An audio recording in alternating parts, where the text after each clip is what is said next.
Okay, we'll take questions around the room. First question on 2, second row on the aisle. Dave? Hey, Xavier. David Brennan with ESPN. On your left.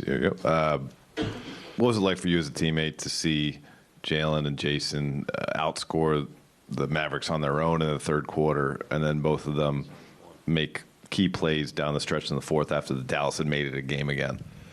Those are our leaders. So for them to step up how they did in the third quarter and just kind of take the game over is what we needed. And they came through for us. And especially in the fourth quarter with those last 4 to 5 minutes where we were just struggling to get a bucket, like they willed in the buckets, and, at times that's what you need. And they responded, and we needed it for sure.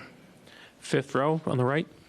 Hey, Jack Simone, SB Nation. With KP out, you guys obviously lose one of the best rim protectors in the league. You come in, you play a very switch-heavy style. Luka was going at you a little bit, got a few stops at him.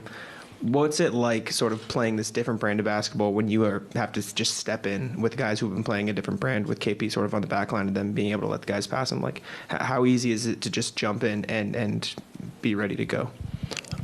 This is something, as far as staying ready, is something that I've been doing for majority of my career. My rookie year, I was fortunate enough to play because when my best friend was hurt, Jaron was recovering for his meniscus, so I was starting a lot. Second year, I was out of rotation. Third year, 2 guys got injured, Brandon Clark, Steven Adams, so I stepped up again, you know what I'm saying? So this is something that, I've been preparing for, I guess, for a while now. So I was, ready for the opportunity. They were kind of hinting at potentially, if KP's workout didn't go well and he didn't feel comfortable that I was going to have to step in today. John, back right.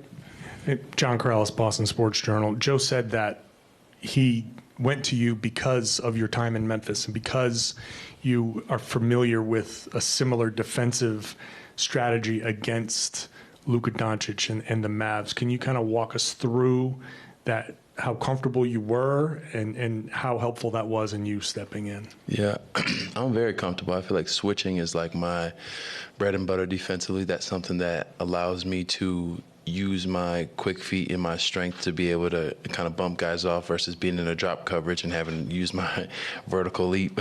So for me, being able to switch and stuff like that is more catered for me. So being able to get subbed in and used for those opportunities, I feel like I can excel majority of the time. Right here in the front. Noah Dalzell, SB Nation.